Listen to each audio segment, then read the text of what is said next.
May all beings be happy. May all beings be healthy. May all beings be free from harm. May all beings love life. May all beings awaken. Welcome to another Cuke Audio podcast. I'm DC, Poobah of Cuke Audio and Cuke Archives, doing our bit to help preserve the legacy of Shunryu Suzuki and those whose paths cross his, and anything else that comes to mind. I pray that you and yours are safe and comfortable, free from economic hardship, and able to get out and do whatever it is you want within the limitations of the universal precept of do as little harm as possible. So today we have a guest, Nicole Baden. She is the new abbot of the Dharma Sangha, Germany and America.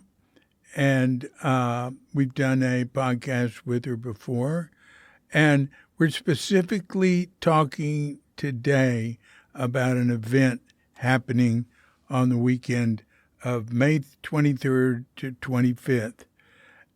But also the launching of the Dharma Academy by Dharma Sangha.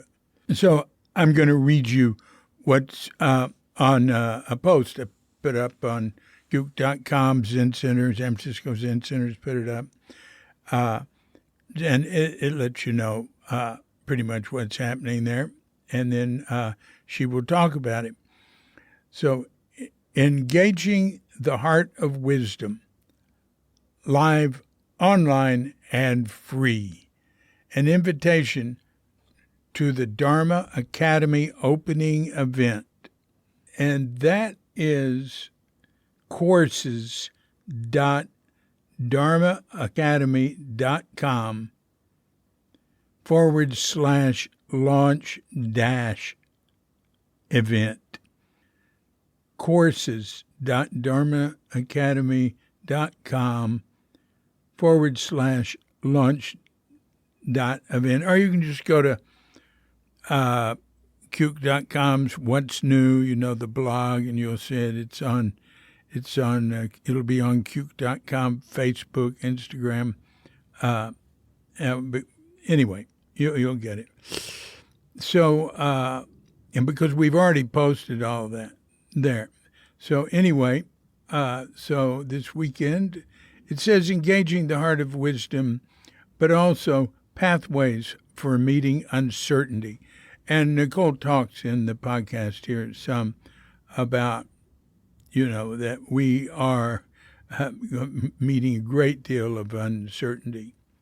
So why don't we let Nicole talk about it and check it out. There's some really great teachers there. I see, looking at the picture, Joan Halifax, Zentatsu Richard Baker, Jiryu from Green Gulch, Paul Rosenblum, Nicole will be speaking. There's some others. It'll tell you if you go there. All right. So hope to see you there. There you are. Yes. Hi. Hi. How are you doing? Very well. Thank you. How are you? Good. So what would you like to talk about today? I would love to talk about the Dharma Academy and this event that we'll be doing at the end of May, the Engaging the Heart of Wisdom event. That will be my main talking point right now. Dharma Academy. Mm-hmm. Well, what's that? Okay. So the Dharma Academy is this new online wisdom school that we have founded from the Dharma Sangha. It's actually an offspring of the two centers of the Creston Mountain Zen Center and the Zen Buddhist Center Schwarzwald in the Black Forest. And at first we just, wanted to find a way that we can create an online platform so we amongst each other can practice together. But as we were looking more and more deeply into it, we were feeling that we should start conceiving of this from the beginning on, maybe just as a way of sharing these wisdom teachings more widely, also such that they can hopefully reach people in the midst of their daily lives. So we've kind of created something like, we call it a lay adept path for practice. Yeah. And so that's that lay adept path for learning how to not just examining, but also embodying and then enacting these wisdom teachings in the details of our lives. That's really what the Dharma Academy is going to try to offer. Well said. So what's happening at the end of May? We'll launch the Dharma Academy. That's what's happening. So this is, this kind of school. And if it was a real school, meaning it is a real school, but if it was a physical location, it would probably have a big celebration. It would, somebody would be there. And if it was a boat, somebody would throw a bottle of champagne against the boat.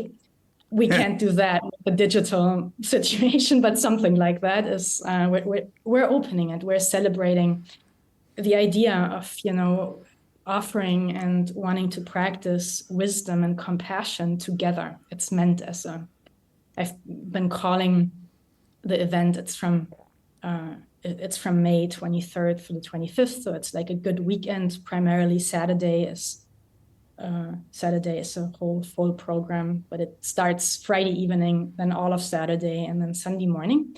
And I've been calling it, just the idea of it, meeting and speaking in the spirit of Dharma friendship. So basically where there's a feeling, I hope, of both the urgency of these times, which I'm happy to say a few words about, how I view that, but the urgency of our times responding to what, I think a lot of people feel is needed right now, but at the same time also coming together in the spirit of Dharma friendship and celebrating the opening of the school. So we've created this weekend, which we're calling Engaging the Heart of Wisdom. And the subtitle is Pathways for Meeting Uncertainty. And that's what we'll be doing from Friday through Sunday. How did somebody access this? How did somebody join in? We've created a web page. I don't know if you want to link that or something, but there's a link and then you get all the information, you get the program and so forth, and it's for free. Mm-hmm. It's online. And so, anyone can join, anyone is welcome. We're hoping that a lot of people will just get together in that spirit. And all you need to do is just sign up your email and you're in. Yeah. And then you participate as it works for you. Well, so who's participating in this? The speakers, we have 10 speakers in total. And what's really great is that we were able to get, the abbots of some of the major Zen centers that are kind of adjacent to our Baker Roshi, Suzuki Roshi lineage. So Joan Halifax from the Upaya Zen Center will join us. She'll be on one of the panels. Jiryu Rutschuman-Byler, the abbot of the Green Gulch Farm, will be joining us, which I also think great. Then Reverend Lien Shutt, she's the founder of Access to Insight, will be joining us. Those three, together then with Paul Rosenblum Roshi from the Dharma Sangha, they will form the panel, which is kind of like, in a way, it's like the conclusive event, a panel of abbots on Sunday morning.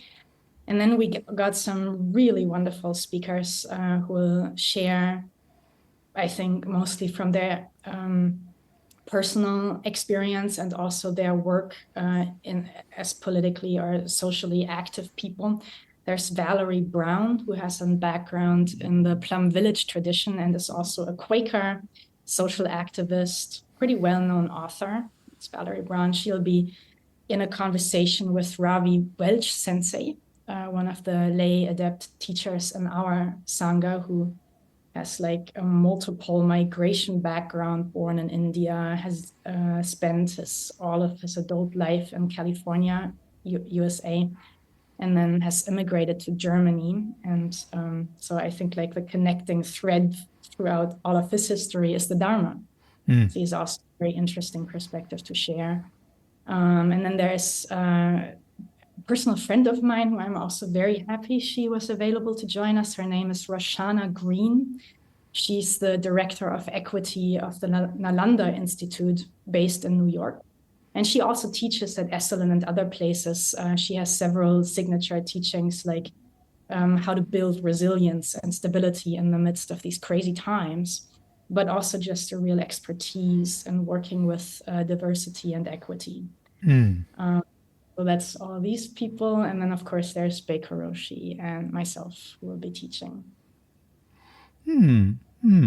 Wow, that sounds great. Oh, and also, of course, I shouldn't forget, she's been so closely involved with everything. I kind of feel like she's in the category with me, sort of. Sarabinh Levy-Brightman will participate. She has a background in, she'll give her own lecture. She has a background as a Harvard fellow, and she's super involved with how to build curriculums and how to create pedagogy. And that's really, I think, one of the very important topics to deal with, that we need a different kind of pedagogy for how to use online as a medium, since it is not the same. And we shouldn't treat it as just a version, we think, at least, of face-to-face. So she will share her thoughts and her insight on that specifically, a pedagogy for wisdom. And what's the cost for someone who wants to join? We're doing this for free. You know, like in this launch event, again, our spirit is, let's just put it out there, the spirit is celebration and Dharma friendship. We're just really happy if people participate. If somebody can and wants to contribute with a donation, then of course we appreciate that. But yeah, it's for free.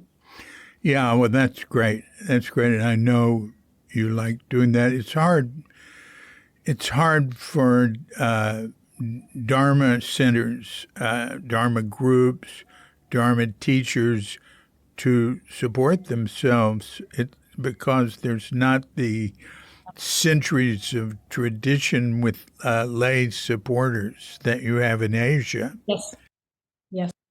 Well, yeah, totally. And maybe let me actually say a word about that. There's, I think a whole worldview underpinning that really is important. I do think a lot of people really get that, be it intuitively or very consciously. But the point here is, I think every Dharma center, I'm right now at the San Francisco Zen Center, and I know every Dharma center is struggling in that field of tension between, both having to function as a business basically in order to survive financially, but also wanting to offer something that is not monetizable, and it shouldn't be monetizable. It can't be measured. You can't put a price tag on what it feels like to create a shared field of practice. And so I think if people really want Dharma centers to survive, it's really one of the best things they can do is to join in that logic of, I always call it unconditional generosity. It's generosity and generosity from both sides. The Dharma center ideally just gives and gives. And the person just gives, and both is unconditional. And it shouldn't be so much be a transaction, because the Dharma gets kind of suffocated in the spirit of transaction.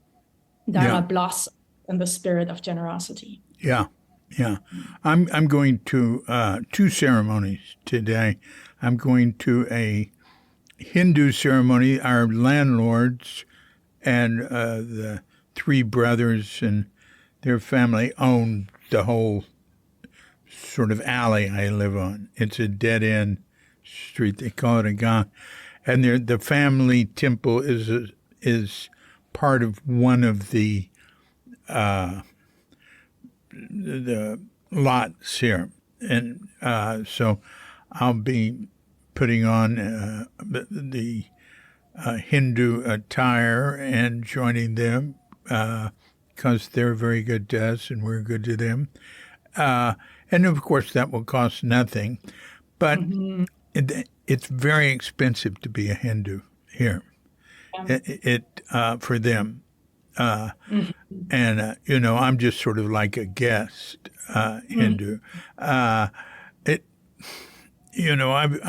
read figures like it's 35% of people's income goes to the priests in the temples. And so, but not during the ceremonies. So it's a problem anyway. They've lost like a quarter of, like 25% of the people who were Hindus here, 50 years ago are Christians now. They tend, you got to be something. You can't be nothing because you have to fill it out on forms, and there's no place for no religion. And most people don't want to be Muslims. They'd rather be a Christian. But it demands less, that's all. Then at 4 o'clock, we're joining a couple, Jesse Wines-Chu and Catherine. I can't remember her last name. Anyway, they're a married couple who were in Jesse was part of the Zen Center for 7 years, and I met him at Tassajara. They live around the corner, and we're having a Wesak ceremony, a little private one. Today is Buddha's birthday for the people here, and Buddha is part of the Hinduism in Bali, at least by name, and they have Shiva Buddhism and stuff.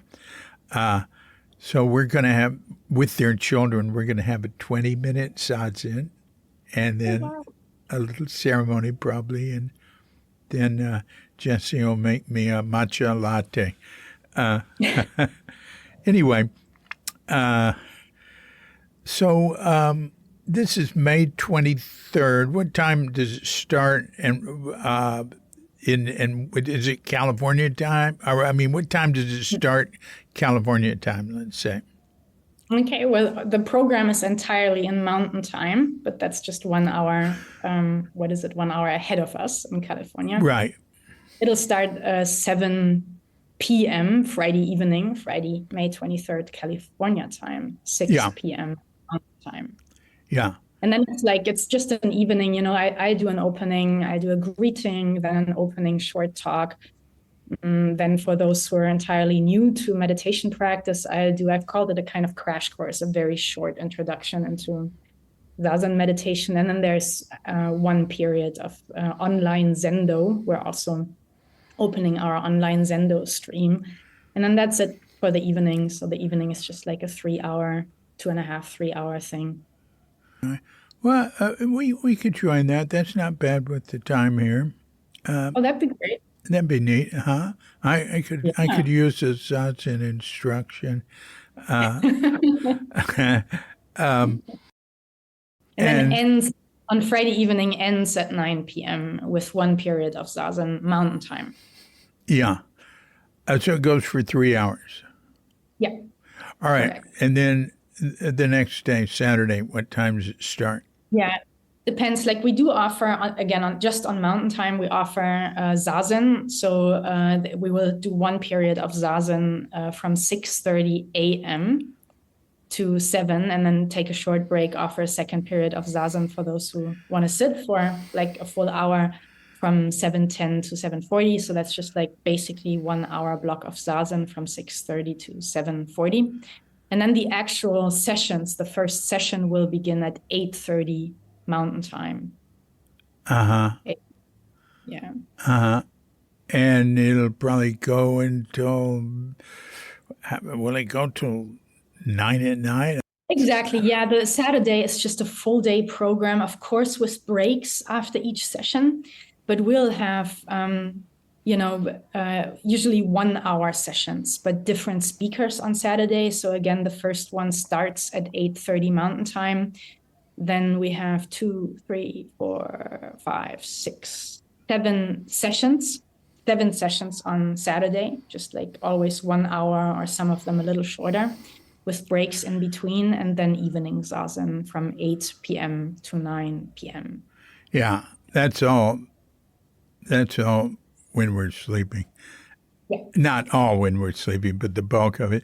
I got a question from one of the posts. Is this going to be recorded so a person can, participate with it at another time?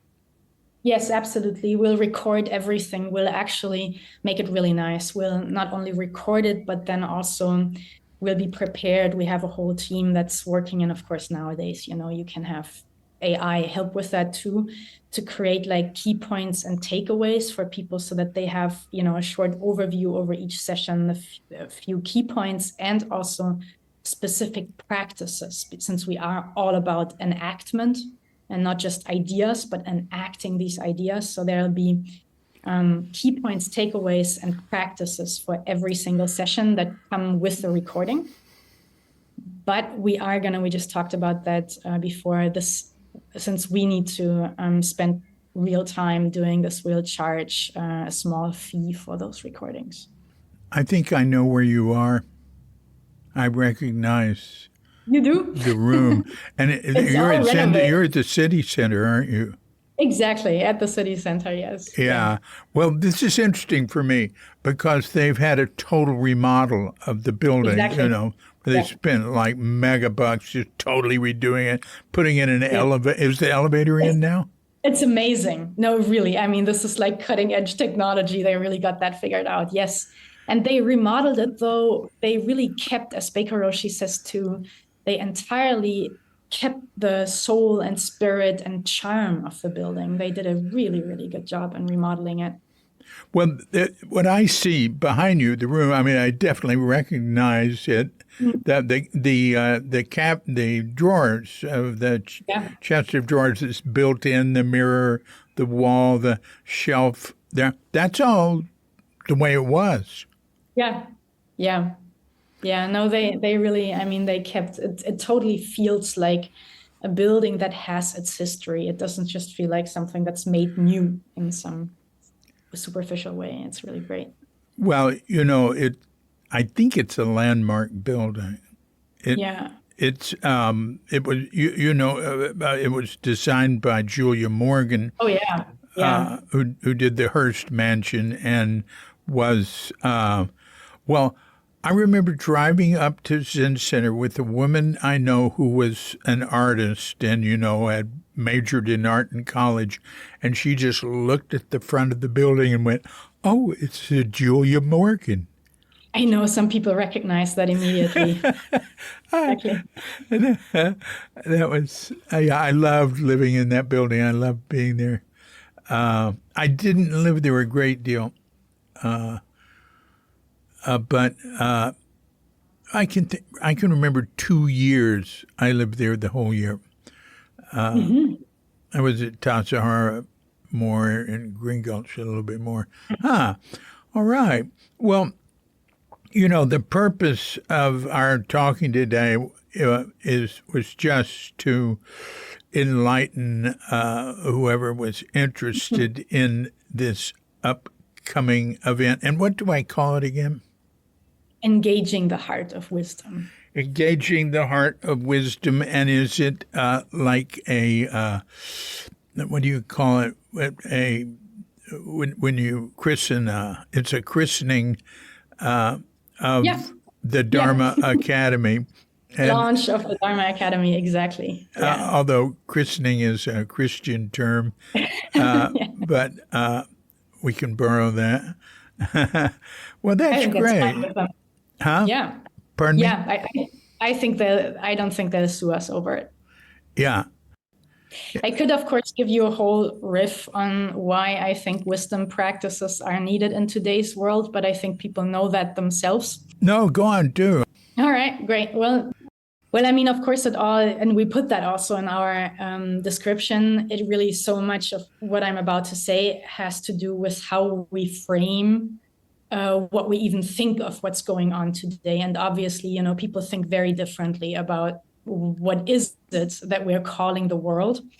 So we are framing the whole event here with this, which, some people would know, that very famous koan with Dijang and Xuanxia, where Dijang, or and one of them returns from planting the fields, and then they go, what did you do there? Where did you come from? And all that. But anyways, the punchline being that Dijong asks, what can you do about the world? And no, the other way around again, sorry. Xuanzhi asks, what can you do about the world? And Dijong says, well, what do you call the world? So a lot of what we're doing, of course, in wisdom practice is we're looking at what do we even understand as these times. And so the points that I do want to bring, which are, I think, very much in most people's awareness, but still is our human responsibility in the, I always call it the climate catastrophe. We have caused the climate, we've at least hugely participated in causing the climate to change. Yeah. Then, of course, we're in the midst of many Western societies, at least, experiencing the rise of populism and authoritarian regimes and all that. We see polarization in societies. We have the economic instability and inequality. We have a mental health and meaning crisis and so forth, right? And we also, in addition to all that, we have a kind of digital overload and unregulated rise of AI. So, I mean, I just want to frame like these are the circumstances that in this event, engaging the heart of wisdom, that are going to be the backdrop of why we think such an event is important to do. And so what we do want to offer, and we think it's like really also any wisdom's tradition responsibility at this point to make their voices heard and make their voices weave in with the societal conversation. And for the reasons, like, because I do think, at least for Zen Buddhism, I can say that, since that's the only wisdom tradition that I really know, is that it does know the craft, both the craft and also the postures, the views of how to cultivate certain qualities that really do help in how, you know, any individual, but also collectively, how we can encounter what's going on these days. And so one of that is that we do learn in Zazen, depending on how it's taught, but that's one important aspect for us, at least.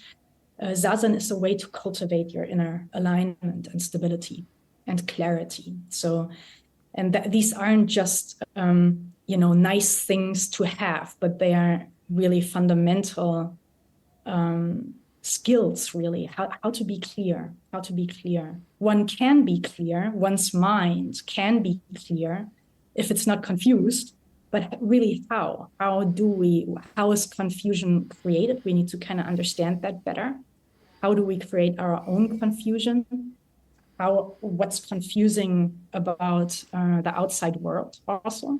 And then how do we, first of all, really become aware of confusion and then step out of that confusion and instead cultivate clarity, meaning also understand better what, among all the things, all the information that's there, our inner information, you know, emotions we're feeling, thoughts we're thinking, but also outer information, what can we actually rely on?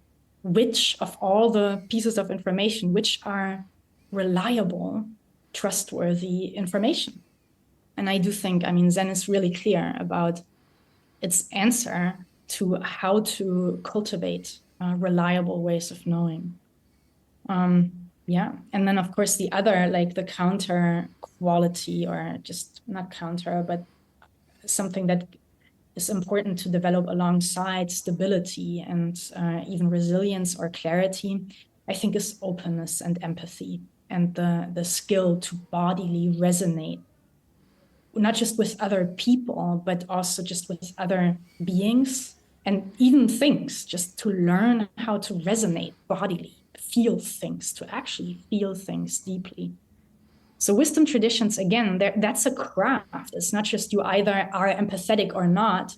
No, if you're not empathetic, you know, probably things happened that, because, you know, most babies are super empathetic, super open. So probably something happened that made a person disconnect with that resonant capacity.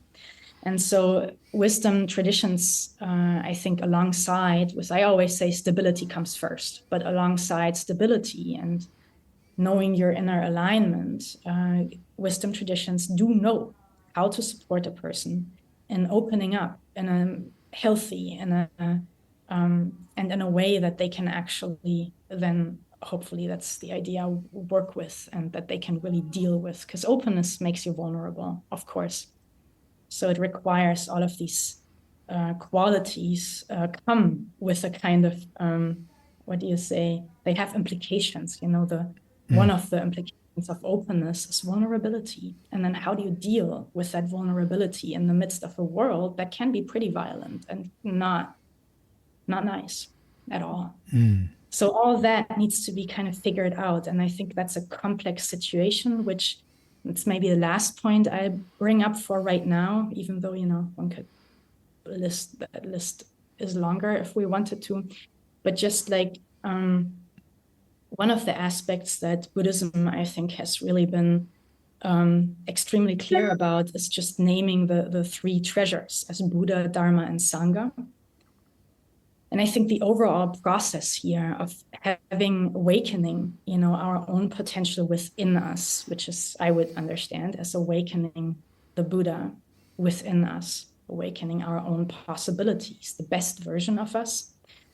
And so that's one aspect of that path. Then there's the teachings for how to do that. And then how to, as I said, not just awaken and then not know what to do with it, but also embody and enact those potentials, actually translate them into actions. So actions that flow naturally, not actions that we do in spite of us, in the sense of, oh, I know I should be generous, but I really don't feel like it. So now I'm going to be generous, even though I don't feel like it, but I should be. That's not the idea at all. It's a natural, when you've actually awakened generosity, embodied, and enact it, the generosity gives you as much as it gives the other person. It's not giving the other. It's your generosity is giving yourself in the same way. So, but again, that's like refining our embodied views and experience, the views that shape our experience in a profound way is what we're trying to do. And that, I think, is the Dharma and the Buddha Dharma. And then the third, which is so important, especially in this epidemic of loneliness and we're separated and so forth, especially the online medium may even or does separate us even more. So the online medium is a bad guy in that sense. But again, like in the Dharma Academy, we're trying to use this medium in a really different way, which is why Sarabinh is so important. She has really good ideas for how to do that. It doesn't have to be used in that way where it creates distance and the illusion of connection. It can be used in a way where it does create connection because it brings attention back to our embodied resonance with the world. Even if you and I speak digitally now, you are embodied in your own location. I am embodied in my own location.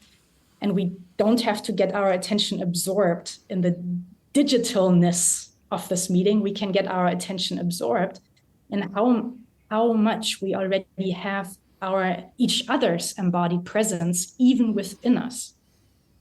So anyways, that will be made clearer, I think, throughout the process. But Sangha is a way how we can, Sangha or community, supporting each other, knowing there are other people out there who are having the same questions, who are struggling the same struggles, who are walking the same path, who are falling over the same little stones. I think just that can really create a location inside ourselves, the internalized other, that can help us to not feel lonely with our good intentions. So Buddha, Dharma, and Sangha is a big part of why I think wisdom teachings are so incredibly helpful in times, where wisdom is missing. I don't think intelligence is missing, but wisdom is missing. That I will just say as a statement. I think we have lots of intelligence. We have lots of competence in this world. I don't think we have enough wisdom in this world. So I think wisdom teachings, by their awakening our good intentions, creating a supportive community, and showing us the know-how of how to live this life in the most inclusive and beneficial way, is that's just a good thing.